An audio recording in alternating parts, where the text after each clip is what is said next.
Hello? Hello? Okay, so I'm on. Hello, everybody. Welcome to our session, Innovate with the Glass Platform. My name is Hyunyoung. I also go by HY. And my name is Pierre Laligand, but I go by PY. And we're Google Glass software engineers. So today, we're going to first talk about some of the big changes that happened to our platform, one of which is the GDK, short for Glass Development Kit. And then we're going to talk a little bit about what changes we made to the Android to enable GDK, to explore the wearable form factor of glass so that developers can take advantage of our platform. Lastly, we're going to show you two demos that highlight some of the GDK API and Android API on glass.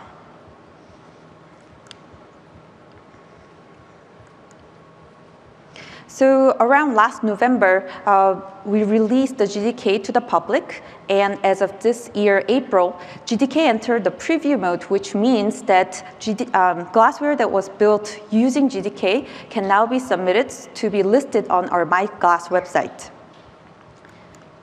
Now, GDK is a supplementary library that you can use in addition to Android SDK to build GDK glassware.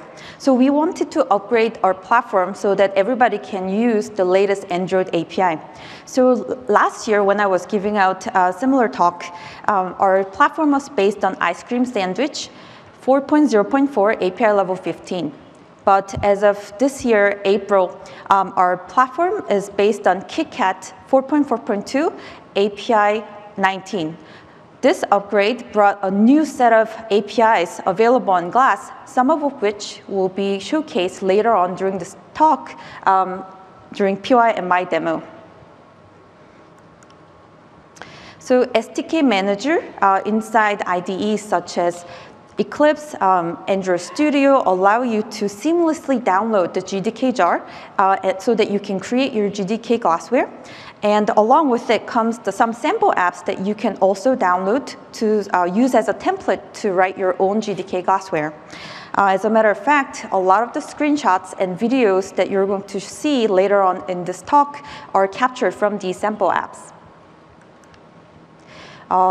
For those of you who have not checked out the GDK yet, this is the web URL.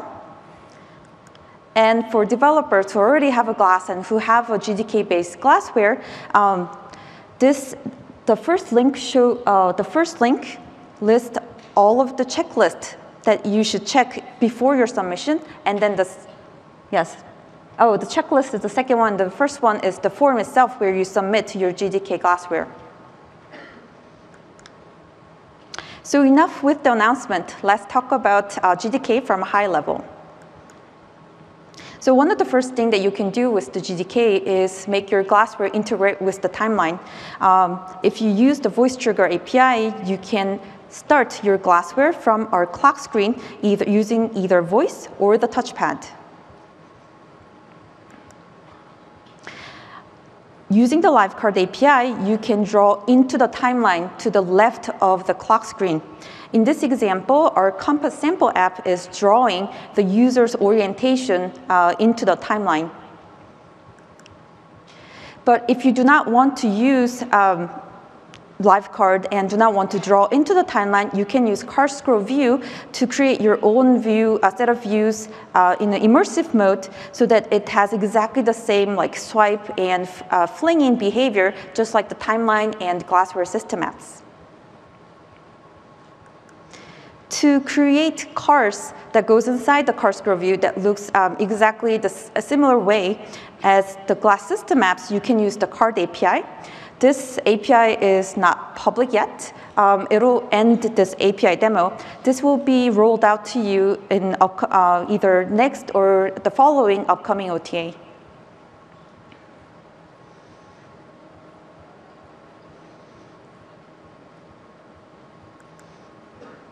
Contextual voice menu API will allow you to enable the voice flow within your own app, just like how we support the voice flow from our clock screen. And GestureDetector API is the one that is optimized to work best on glass touchpad. As a matter of fact, this is the API that is used within our Glass system apps and also some of our framework services. So if you want exactly the same touch behavior as the system apps, this is the API that will come in handy.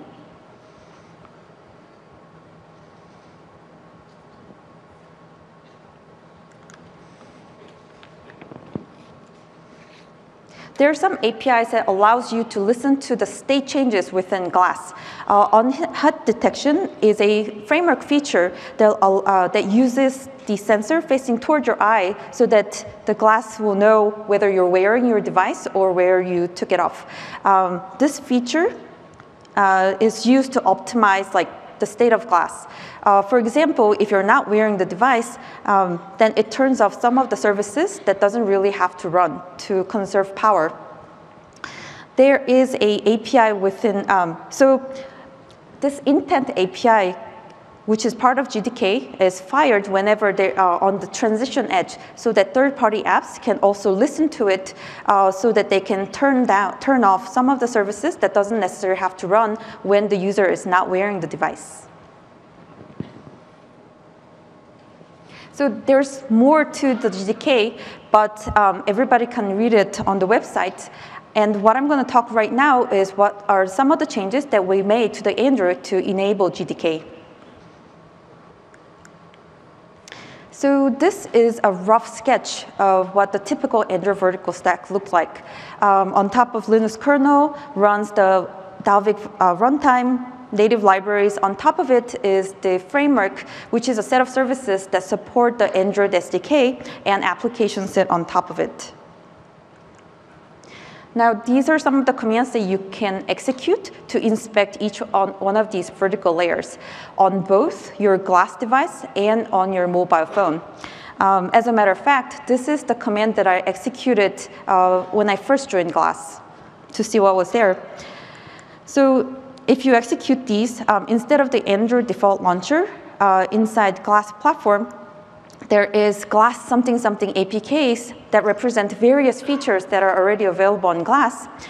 In particular, Glass Home is our version of the launcher that lets you insert your own glassware into our clock screen and also the one that renders the timeline.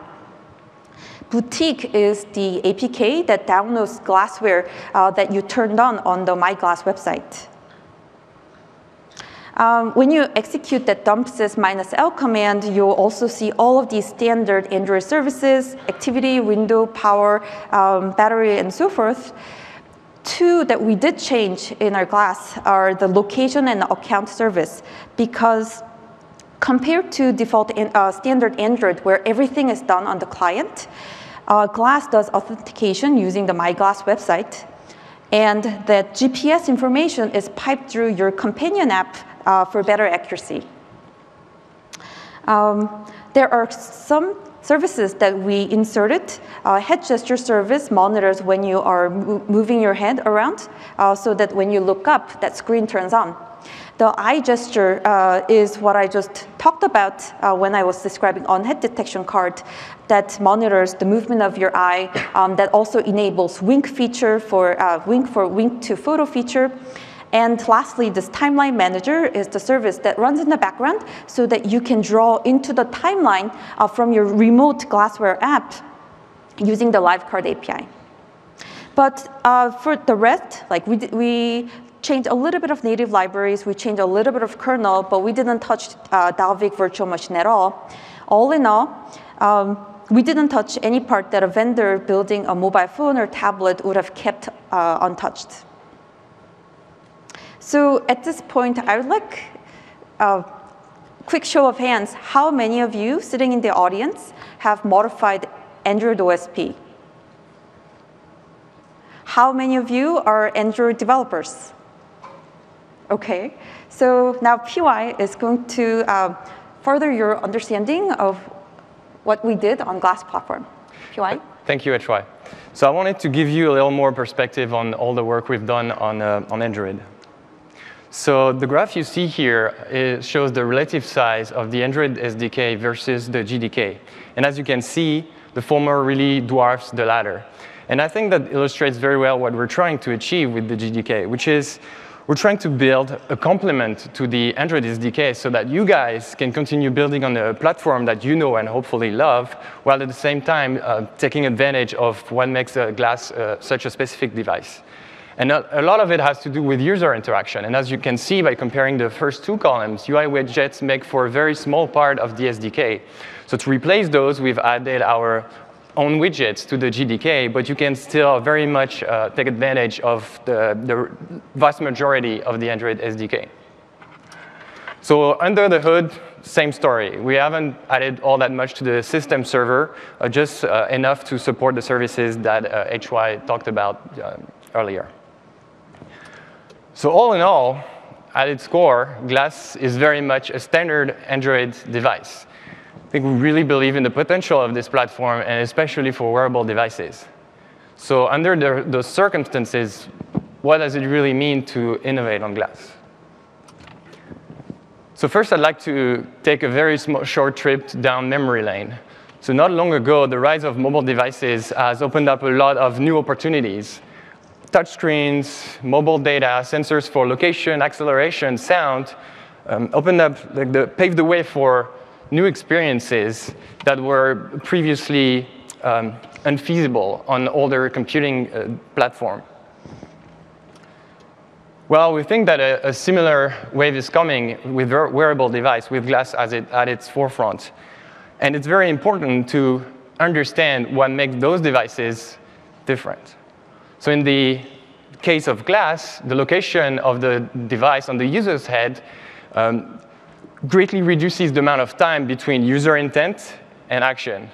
And likewise, the availability of a heads-up display makes it so that you can very quickly serve information to the user.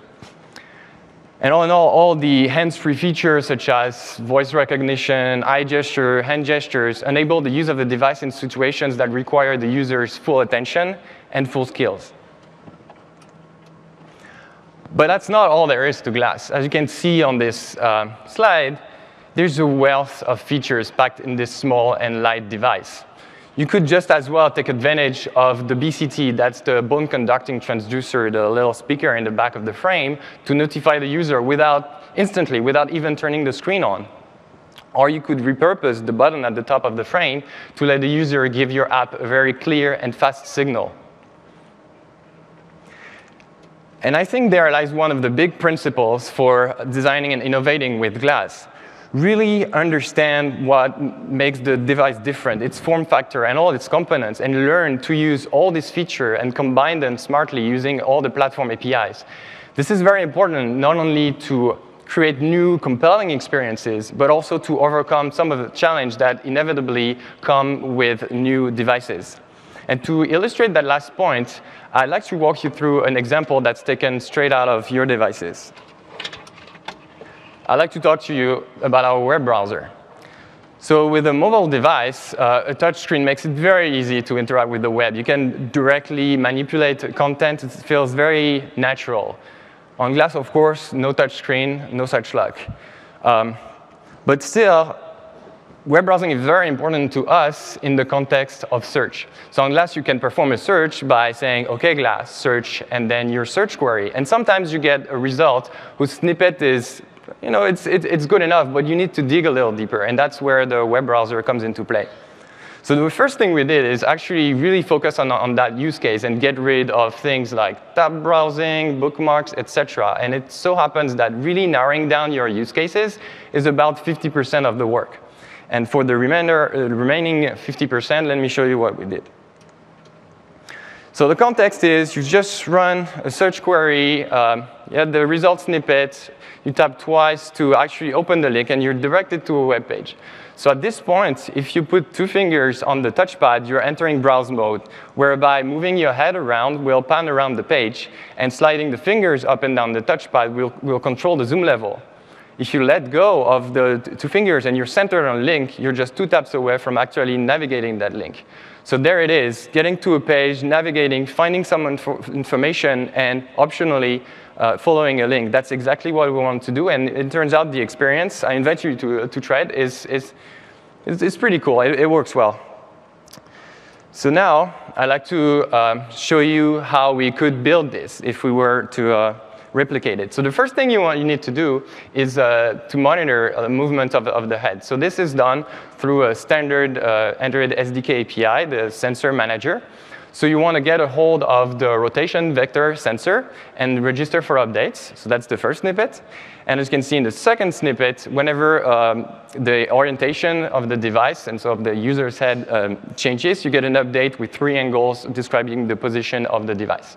So that's how you would track the user's movements. The second step is the touchpad interaction. So for this, we created an API in the GDK, as HY mentioned, the gesture detector. So first, you want to add a finger listener, which will allow you to get in and out of browse mode depending on the number of fingers that land on the touchpad. The second step is to install a scroll listener so that if you so happen to be in browse mode, you just control the zoom level based on the delta. Very simple. Oh, and there's one last thing, too. You need to pass touch events to this gesture detector, and that's done by overriding this method in your activity and just passing the events to the detector. Very simple. So what we've seen is a way to combine some of Glass's very unique features together to overcome a challenge that's really specific to Glass. And we've used a mixture of Android APIs, so Activity Sensor Manager, as well as GDK APIs, the gesture detector. So I think we've talked enough right now, and it's time for some demos. Just one thing, though. So this session is meant to be very technical, and we're going to be showing more code. But if you're more interested in the design aspects of innovating on Glass, I invite you to check out the talk that happened yesterday called Design for Wearables, I think. It will probably be online very soon, if not already. So for our first demo, you'll find it's very topical. You might have heard of this little sporting event that's grabbing the attention about half of the planet these days, and that's the FIFA World Cup. And if you so happen to be among the other half of the planet, that's soccer we're talking about. So it so happens that on the Glass team, we have a lot of avid soccer fans. And recently, a device has grabbed our attention, too. Oops. So this is the Adidas MyCoach Smart Ball. This is Adidas' latest entry in their line of personal coaching devices. This is not your average soccer ball. It packs a lot of sensors to give you feedback on your dead ball kicks so that you can understand and ultimately improve your technique. So we got a couple of these balls, and we had a lot of fun at practice, competing over who can kick the ball the hardest. Finished second. But very soon, the engineering cog started spinning, and realized, how cool would this be to actually integrate this with Glass for a totally hands-free experience, like not having to carry a phone or a tablet to get the results. So we met with a couple of Adidas engineers. We brainstormed for a while, and we decided to build a quick prototype over the course of not even a week. So let me show you what we did. All right. So first, we're going to switch to a little program called Screencast that we showed last year that will allow me to share with you what I'm seeing on my Glass device. Maybe.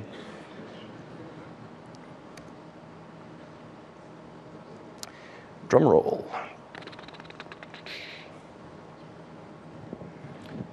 All right, let me try unplugging it, replugging it. The old recipes. Oh yeah, we have 2 devices, that may be why. So this is how you would use ADB, in case you're not familiar. You can use it over Wi-Fi. We're trying to use it over this cable. It's not working so well. All right, fingers crossed.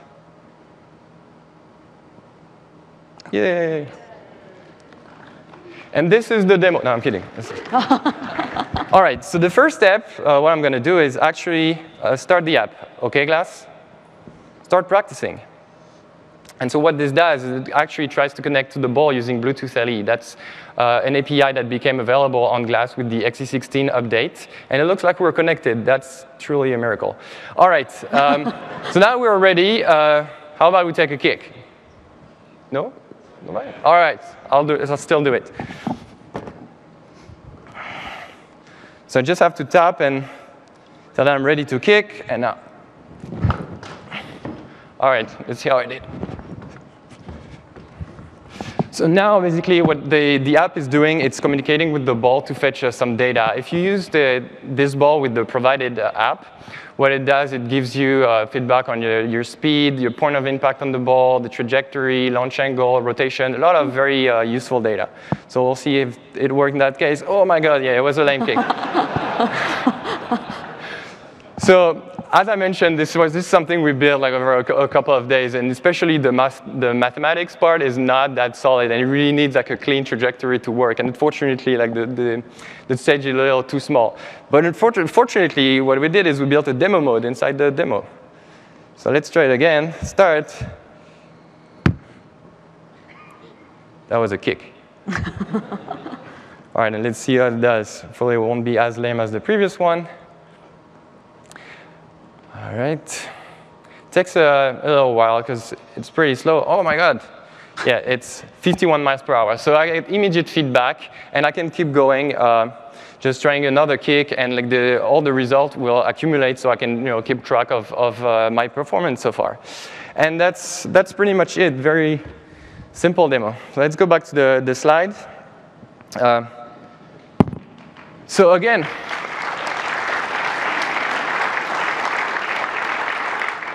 So again, I wanted to walk you through how you would go about building something like this. And reading this slide, I realized I forgot a part of the demo, which is, so it's fine to start a kick by tapping the touchpad, but when you're at practice, you've been running for a while, you're sweaty and everything, you don't want to have to reach for the touchpad at every turn. And so what we did is we just hacked the wing feature so that you could actually start kicking every time you wink, and that's pretty cool. I wish I had demoed that. Anyways, moving on. So let's see how we build that under the hood. So the first API we used, I won't go into too much details because that's a very well documented GDK API, which allows you to add an entry into the voice menu, like HY showed you earlier. So it's manifest-based, just like the launcher API. It's very simple. You can check out the documentation for this. Second step is to connect to a Bluetooth LE device. So this is done through the standard Bluetooth Manager Android API. So first step is to actually discover devices. So that's the purpose of the start LE scan method there. It takes an optional argument, which is a list of services, UIDs, if you want to filter your devices. But it turns out, Matthias, so it's a bit buggy in 4.4.2, but there are other ways to work around this that are fairly well documented on the web. So we were searching for devices, and you found one. So then what you need to do is actually connect to that device. That's the role of the connect-get method in the first snippet. The third argument is a callback through which pretty much everything will flow from that point on. This is a very asynchronous API. So OK, so you start connecting, and then, if you're lucky, you get connected. And the next step is to discover services. So essentially discover the API that's available on the remote device. And again, as I mentioned, this is an asynchronous process. And you get a callback. And once you have discovered services, what you need to do is grab a hold of characteristics. So very simply put, characteristics are attributes of the remote device that you can read and write. And that's basically how you interact with the device. The second part of the slide shows how you read data, for example, from a device using a characteristic. You just issue a read command, and a little while later, you get data back. So that's more of a pull model, but the Bluetooth LE API also has a push model where you can request notifications to be sent to you on a given characteristic. So that's what this pretty complicated first snippet does for you. And then later on, if something like the state of the device, the remote device changes, you get a callback and with the values you're interested in. So for that particular demo, we used a mix of both push and pull, but that really depends on like the protocol that this remote device chose to implement. So next up is showing some UIs. We've seen examples of that shown by HY. The first API I want to use is the CardScrollView. So this is a very standard adapter view. If you've ever used the likes of list view or grid view, you'll feel right at home. It's extremely similar. It extends adapter view, essentially. And will give you this nice card flipping and flinging behavior. The second API we use to create those nice little cards is the card API that HY also talked about. This is more of you can view that as a view builder. So you put your data in there, and then you request a view, and all of a sudden you have this nice little formatted view hierarchy. I invite you to use the two together because we've optimized them like memory-wise and speed-wise, and they work quite well together, as you can see in the last snippet that shows how in your adapter you can defer to your card object and not have to worry about things like recycling and such. So lastly, how do we intercept winks? As you can see, this is based on a broadcast intent. So the only thing you need to do is register a broadcast receiver. It's that simple. However, there are two things that you shouldn't miss. The first one is on the second line. You want to set the priority to a very, very high number so that your app gets a first shot at the event, because this broadcast is an ordered broadcast. And the second thing is when you receive the event and you've decided, OK, I'm going to handle it, don't forget to actually abort the broadcast event. Otherwise, it's going to get passed along to other apps. And you'll probably end up taking a picture, which is probably not what you want. I now would like to direct your attention to the little passive-aggressive message at the bottom right of the slide that says that this is a hack. So this is a very experimental feature. If you try to use it in an app that you submit to MyGlass, I'm afraid it won't go through the review process. It's not like we don't want you to use it, but it's still very much a work in progress. We have tons of work to do on the detection side to make it way more reliable. The second part also is that the API is not final at all. Right now, we're using broadcast intents, but we have several ideas to improve that. So we really don't want to pull the rug from under your feet. As a rule of thumb, if you stick with the GDK, you'll be in a good spot. All right, so that's it for the Adidas Smart Ball demo. So again, making use of several components of Glass to provide that experience. And again, a mixture of both Android APIs, Bluetooth managers, and such, as well as GDK APIs, such as CardScrollView, Card, and whatnot. So now we're going to show you the second demo. And it looks like HY is going to have some explaining to do. OK. Thank you, PY. So the second demo that I'm going to show you also showcases how the hands-free nature of Glass can improve outdoor activities, and in this case, cycling. That's the back of my head, actually using this device. So for the longest time, what I wanted to have while cycling was I wanted a rear view camera. And as of last December, we started rolling out some kernel features, and one of them is OTG mode, that is USB host mode. And so, can you help me? Yes, we're trying to start my demo as I speak. Give me a second. OK. That is connected. This is a miracle. You're an amazing audience. Everything is working. And so what I did, OK, low sampling rate.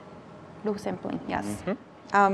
OK, so what I did is I got a webcam, and then I connected to my Glass device so that I can see the video stream on my Glass device.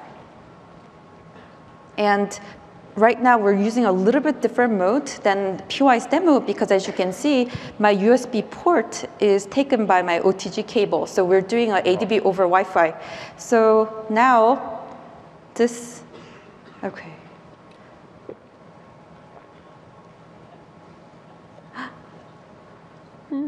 Why are we not getting a screen? They told us not to use any wireless technology for this demo. So yes, I can actually see all of you from the back of my head, but this is really unfortunate. Yes, I think the 2.4 gigahertz Wi-Fi spectrum is really maxed out. This worked 5 times, but because doing a demo with a Wi-Fi is really has always this trickiness. I did record a video yesterday using this device while I was cycling through our Google main campus, and this was recorded using the screen record, which was another goodness that we inherited by upgrading to KitKat. And so as you can see, I am riding my bike, and this is what I capture from my rear view camera. And to demonstrate how easy it is to switch between cameras, this is the camera feed that is coming from the internal camera.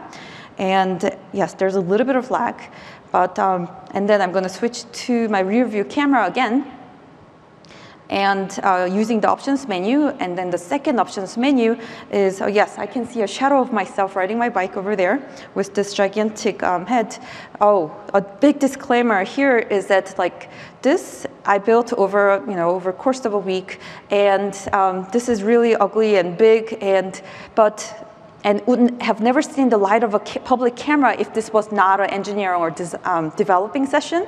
But the idea is that I wanted to show you that everybody in here can make this themselves too. Okay.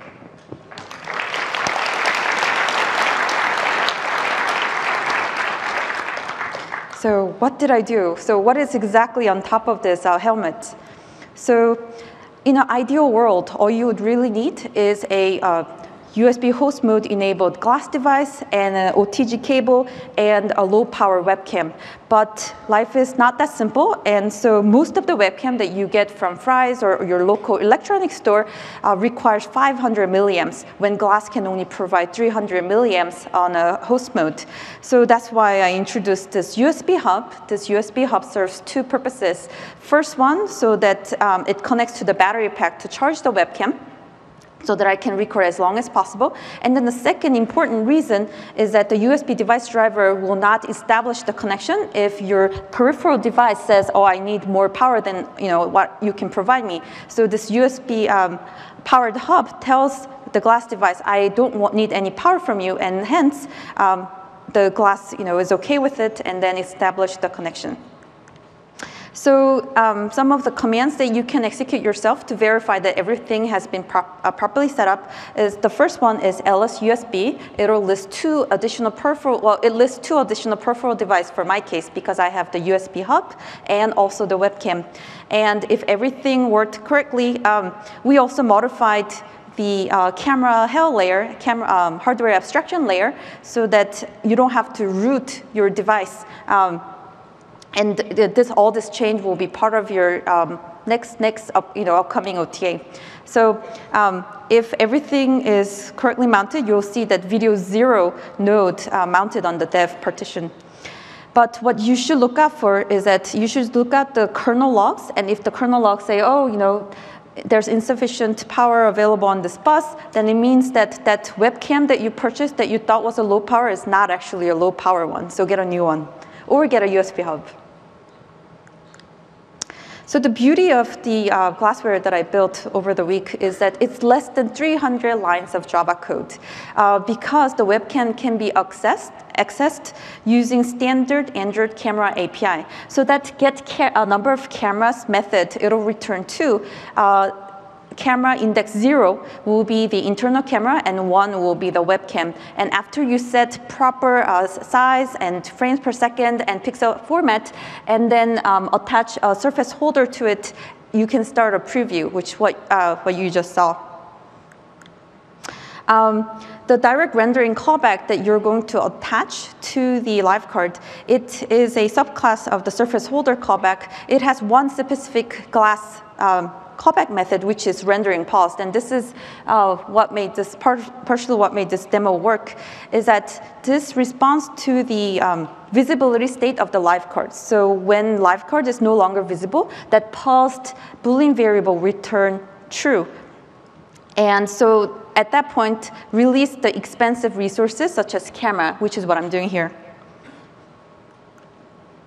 So the two code snippet that I showed you earlier on is part of that my camera renderer class, which I pass on to the card surface holder as a callback.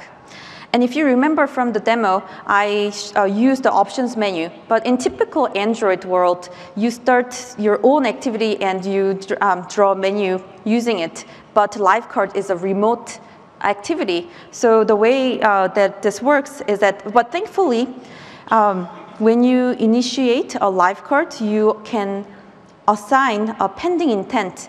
And in my case, I assign an activity whose sole purpose is to draw the menu activity, and then so that when the live card is tapped, that pending intent gets fired, and my own activity starts my own menu logic. So to put this demo in the perspective all of other demos and PY's demo, it uses the USB port and some of Android default APIs such as camera and the menu and the LiveCard GDK API to create this glassware. And I believe that this setup doesn't stop here, but it can be used in other application domains, such as medical, as an endoscope, or for car mechanics, they can create a borescope out of it. And for computer vision people, folks out here, they can use the second camera to do their stereoscopic analysis. And the sky is the limit, basically. So in summary, today we covered some of the APIs and tools that are part of the GDK, and that what we did on Android to enable all this. And we showed you two demos and one existing feature that explores the hardware components, GDK APIs, and Android APIs. And that's it. Thank you for coming to our talk.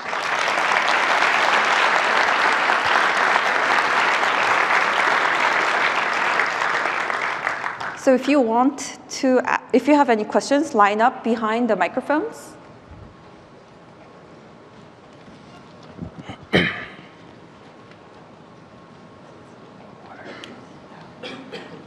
Yes, I think it's mine. Okay. Whoa, this is brightening. I'm going to go to a spot where I can see you. Okay, hello. Hello, Michael Prentice from GGG Space Coast. Last year's demo showed using a keyboard or other Bluetooth HID device. Right now, that's not working so well. Is there any plans in the immediate time frame to solve that, and also support for Bluetooth headset devices? Do you want to take this one? Sure.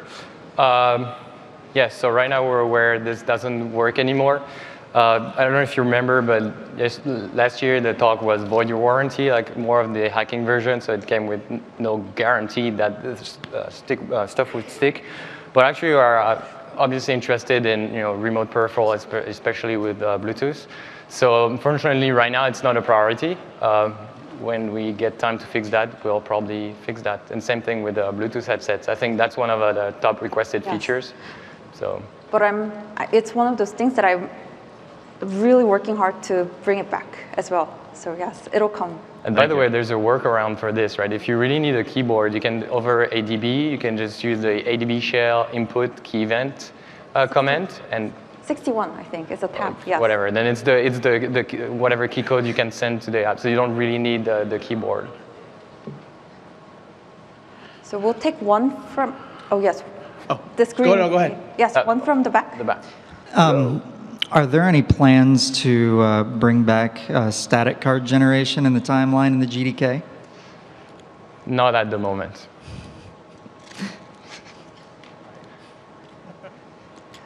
Okay, I have one quick question. Are you guys working in line with Android to work with the L release? With the L release? Yes. As a matter of fact, I think during the wearable session, Timothy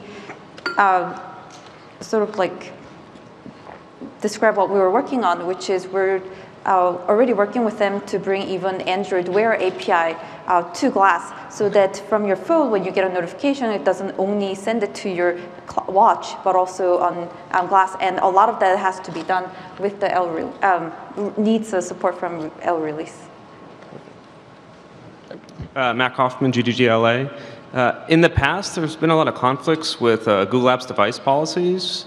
Is that something that's going to be worked on and making this more of a corporate tool than just a personal one? Yes.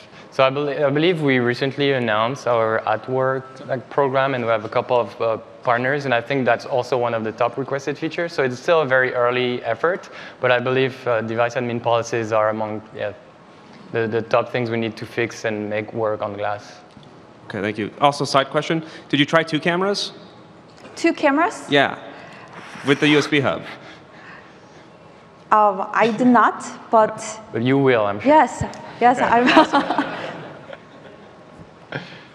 Yes. Hi. So I saw y'all recently added the contextual voice commands, which is really cool. But I was wondering if y'all are going to expand upon that, where like something like keyword spotting, where a user can sort of say something like next or like back or something, and they can navigate the app without having to change the UI and actually give them options to speak. So just to check if I understand correctly, you would want something where you don't necessarily have to say OK glass or provide a visual cue, but you just say next and Right, like very lightweight keyword spotting that can navigate through an application. It is definitely something that we are basically figuring out what kind of voice sections are within regular conversation is something that we are we're actively working on. But then all of these there can be a lot of false positives to enable this feature. So there's that's why actually in the first place we added that keyword OK glass is to make sure that the user intent is clear, that you want to issue a command, because otherwise this is super noisy, really noisy. Okay, thanks. So one gentleman in the back. Hello. I'm interested in the screencast viewer app you are using on your demo. Do you think you could make this available to Glass Explorers? It would be really helpful. So. Okay, I think we'll take that request back to the team. I think it's a fair request. I mean, we're obviously making heavy use of it, so let's see what we can do. But for now, there's an Android screen monitor that you can download. Yeah, I know, but it's much more laggy than your software. Oh, okay. So yes, feature request accepted. Thanks. So with USB on the go, just over the horizon, are you planning to offer any other USB devices besides just the earpiece? I have no idea. Yes. We're the software people. How about a boom mic? About what? A boom mic. A boom mic. A blue mic. Yes, that's a great idea. I don't even know what that is. One in the back. In the back. Could you provide some timelines for this L release support on Glass? I have had a lot of trouble making Bluetooth LE work properly, and I'm very much interested in knowing when the notifications would just work, basically. Well, actually, they do. It requires some tricky bits, but I mean, they work certainly with that ball. I mean, I believe it depends on what device you're working with too, because it's fairly tricky. But as for the initial question on the timeline for the L release, I mean, the short answer is no. And not because we don't really want, but I don't think we know at this point for sure. Okay, thank you. Hi, Raul at Pristine. Just wanted to hear you guys' thoughts on, have you guys done any hardware, video hardware acceleration using the H.264 hardware accelerator in Glass? If so, can you guys provide examples at some point? 264, I think overall Google is moving away from 264, and I believe the latest encoder that we have are VP8. So right, but VP8 isn't hardware. There's no hardware accelerator for Glass. Right. So to get is there any way to get a hardware accelerated video then from a Glass unit? Not that I know of. For this kind of stuff, I invite you to go to the Glass community and try to get answers there, because I know more people monitor that than people who actually come on stage at I/O. Okay. All right. Thanks. Yes. In the back. Okay, thanks. I may have missed this in the very beginning because I was late, but have you guys given any kind of time frame for updating Google Play services on Glass to be relatively standard and offer the same APIs as everywhere else? Yeah, that's also something for which we have a lot of requests. We're working on it. Same thing. We can't really provide timelines, and I think in general in the program we prefer, in the words of our software director, walk the walk then talk the talk, meaning that we announce things when they're ready and we're not trying to anticipate too much. Yeah, so all of these things, bringing the default gesture detector, Google Play services is like features that we would like to have it on ourselves too. But then one of the priority was, because bringing up the KitKat was utmost priority, we like spent 4 months upgrading, and that was a lot of work. So there's a lot of things that is kind of behind that we want to get onto as soon as possible. Okay, fortunately, thanks. I think we're running out of time, so we wanted to thank you again for coming to our talk. We'll maybe hang out a little bit outside if you have more questions. So, thank you. Thank you.